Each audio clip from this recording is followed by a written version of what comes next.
सबसे पहले सभी आदरणीय गुरुजनों को मेरा सादर प्रणाम और सभी स्टूडेंट्स के लिए बहुत बहुत प्यार। सुमित सर के लिए तो मेरा दिल से बहुत बहुत थैंक यू, जो हमेशा से ही मुझे प्रोत्साहित करते रहे हैं।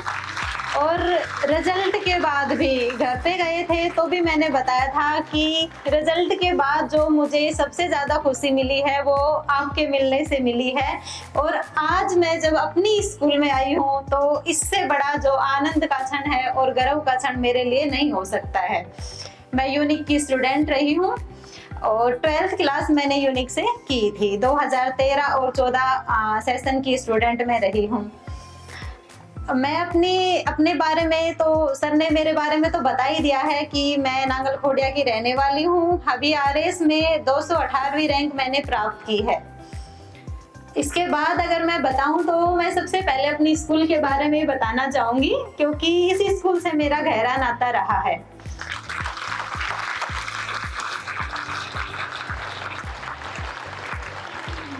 फिर भी जब भी मैं कभी भी मिलती 3-4 लड़कियों के साथ होती तो मेरी प्रशंसा कर देते थे। उस समय क्या था कि सभी स्टूडेंट्स थे, अपने ग्रुप्स बन जाते हैं 11th में ही, और मुझे काफी अकेलापन फील हो रहा था। सर को भी ये बातें आज ही पता चल रही होंगी, पर जब सर मिलते और कोई भी अच्छी बात मेरे बारे में कह देते थे तो मुझे लगता था कि हाँ कोई तो है यहाँ पे। हाँ, पॉजिटिव वाइब्स आती थी। और उस टाइम मेरी मैथ में शायद 5th रैंक रही थी, अगर बायो वाणों को हटा दे तो। तब रिजल्ट आया तो मैंने सोचा कि मैं खुद को अंडर एस्टिमेट कर रही थी कि यहाँ पे कोई नहीं है तेरा जानकार, और यहाँ पे काफी स्टूडेंट है जो कि इंटेलिजेंट है, उनका नाम सुनते थे, और तो बिल्कुल ही एकदम से नई आई है। तो मैंने यूनिक से जो पहली चीज सीखी वो यही थी कि अंडर एस्टिमेट नहीं करना है। होंगे बहुत सारे इंटेलिजेंट स्टूडेंट होंगे, पर हमें अपना 100% देना है। रिजल्ट आते ही मुझे लगा कि अगर मैं खुद को कमजोर नहीं समझती उस टाइम, तो हो सकता है कि 1st रैंक मेरी होती। तो इसलिए हमेशा खुद पे विश्वास करना है, खुद की प्लानिंग करनी है और पढ़ाई करनी है अच्छे से। आप किसी से भी कोई कम नहीं है। उसके बाद दूसरी सीख अगर मैं यूनिक से देखूं तो वो है सर की जो विल पावर, मेहनत, वो दिखा रही कि हम रियल में जब मैं पढ़ती थी तो 2 या 3 ही रूम्स थे, और वो भी उस हालत में नहीं थे। अगर आप उनको देखो तो आजकल के स्टूडेंट्स को तो शायद 2 रूम ही नहीं लगे कि ऐसे ही बैठे हैं हम। ऐसी हालत में सर वहाँ पे हमें पढ़ा रहे थे, पर ये था क्वालिटी इतनी अच्छी थी कि स्टूडेंट्स मतलब आते ही जा रहे थे, इतनी भीड़ थी भयंकर वाली। और उसके बाद जो रिजल्ट आते थे वो बहुत ही हाई लेवल के होते थे। तो दूसरा मैंने सीखा कि मेहनत करो, विल पावर रखो, अपना काम अगर आप शिद्दत से कर रहे हैं तो आप सर की तरह देखो 2 रूम से आज एक बहुत बड़ी बिल्डिंग तक आ सकते हैं। और सर का देखो आज पूरा ही साम्राज्य स्थापित हो चुका है अपना एरिया में। के लिए बहुत बहुत कॉन्ग्रेचुलेशंस, इतना बड़ा साम्राज्य स्थापित कर दिया है। तो आप सर से बहुत कुछ सीख सकते हैं कि कैसे एक छोटी छोटी चीजें कर करके राज कहाँ तक पहुंच गए हैं। तीसरा ये है कि मैं अपनी पहले राजस्थान प्रशासनिक सेवा के बारे में बताऊं तो इसके 3 स्टेज होते हैं। पहला होता है प्रीलिम्स, जिसमें कि क्वालिफाई करना होता है, ऑब्जेक्टिव ये पेपर आता है। दूसरा मेंस होता है, उसमें लगभग 32 के आसपास सब्जेक्ट्स होते हैं, लेकिन 4 ही पेपर होते हैं उसमें। तो मेंस होता है और उसके बाद होता है इंटरव्यू। मेंस और इंटरव्यू के आपके जो मार्क्स होते हैं वो ऐड होते हैं, और उसके बाद आपको विभिन्न जो आपकी रैंक के अकॉर्डिंग पोस्ट अलॉट होती है। आपने एसडीएम, तहसीलदार, डीवाईएसपी ऐसे कुछ पोस्ट के नाम सुने भी होंगे। तो ये है राजस्थान प्रशासनिक सेवा, जो कि हमारा जो स्टेट है उसकी सबसे बड़ी सर्विस मानी जाती है।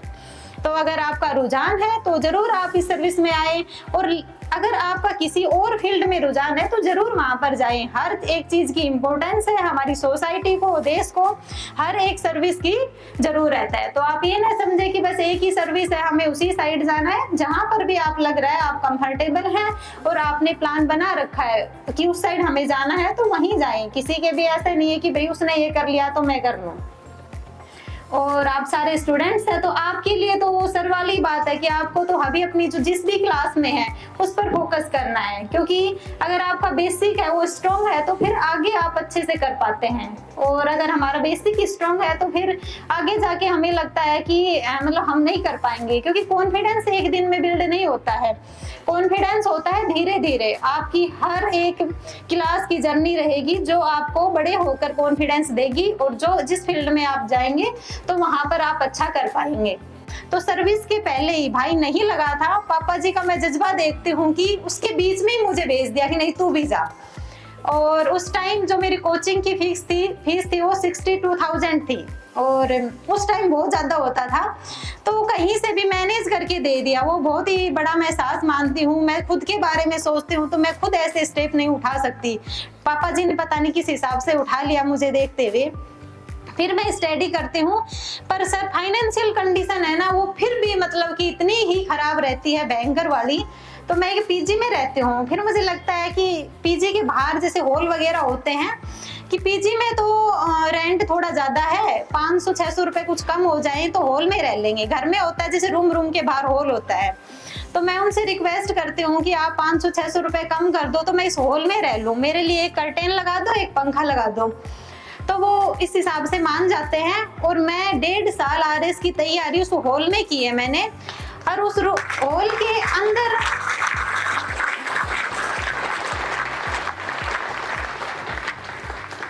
अंदर रूम्स है, यानी कि 3 रूम है, वहां पे लड़कियां रह रही हैं और उनका आना जाना भी है, और फिर भी आप पढ़ रहे हैं। तो ऐसे मत सोचो, क्योंकि जब आपके सपने बड़े हैं और आपने डिसाइड कर लिया तो चाहे कहीं पर भी बैठ के आपको पढ़ा दिया जाए, पर आपको पढ़ना है, बस ध्यान वहां पर रखना है।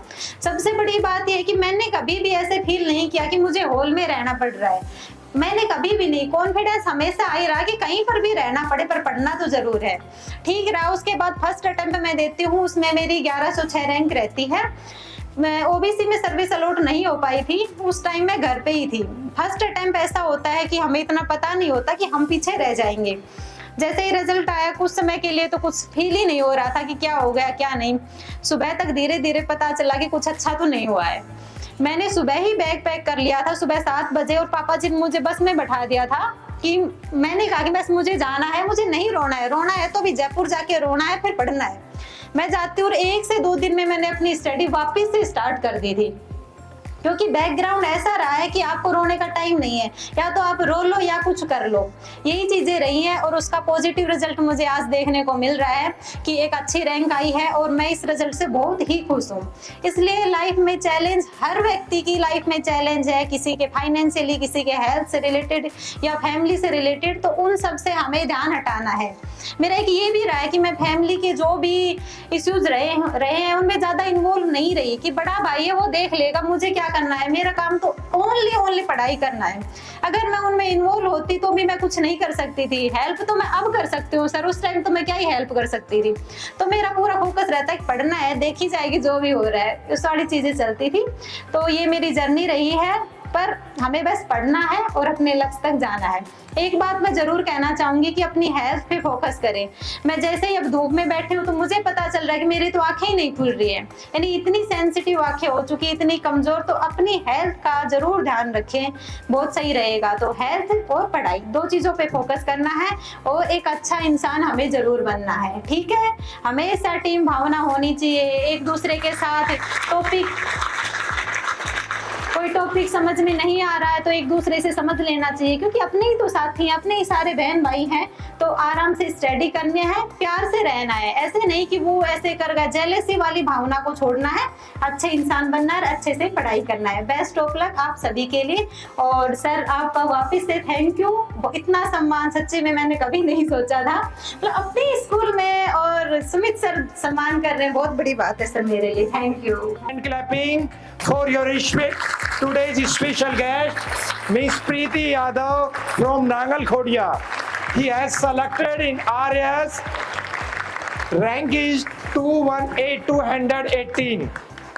प्यारे बच्चों, हो सकता है हमारे कुछ छोटे बच्चे RAS शब्द का भाव ना समझ पाए,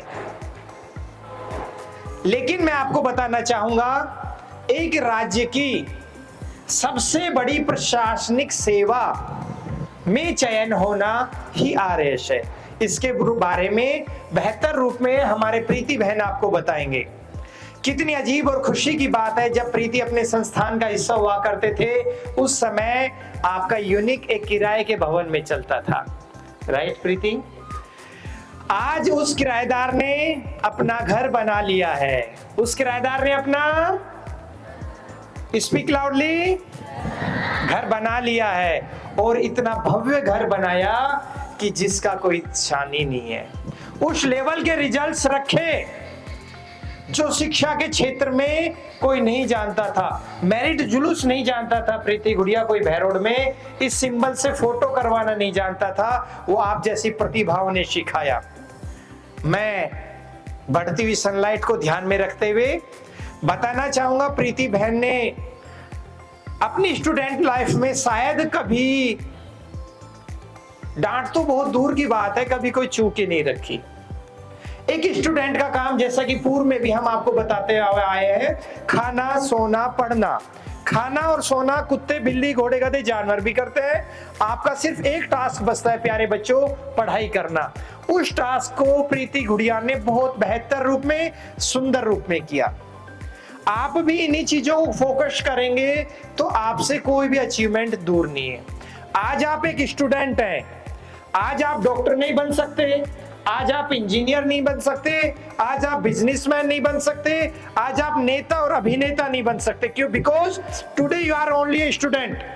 आज आप एक विद्यार्थी हैं। विद्यार्थी जीवन की शिक्षा पूर्ण करने के बाद, कॉम्पिटिटिव एग्जाम्स में जाने के बाद, इन सभी के रास्ते आपके खुलते नजर आते हैं।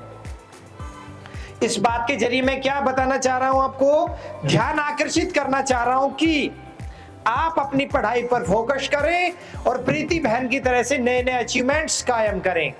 आपको खुशी होगी, अपने यूनिट के कितने ही होनहार बेटे बेटियां sale tax, income tax, GST, judiciary और डिफरेंट डिपार्टमेंट में, डिफरेंट पैरामिलिट्रीज में अपनी सेवाएं रख रहे हैं। वो सभी मां भारती के वो सच्चे समर्पित सपूत हैं जो समाज सेवा के साथ राष्ट्र सेवा में, राजकीय सेवा में समर्पित है। उम्मीद करता हूं आज की असेंबली आपके जीवन की एक विशेष असेंबली रहेगी, और मैं अपेक्षा रखता हूं प्रीति बहन के शब्द आपको बहुत बेहतर सकारात्मक ऊर्जा देने वाले, एक सकारात्मक ऊर्जा के पुंज के रूप में मददगार साबित होंगे। जय हिंद, जय भारत।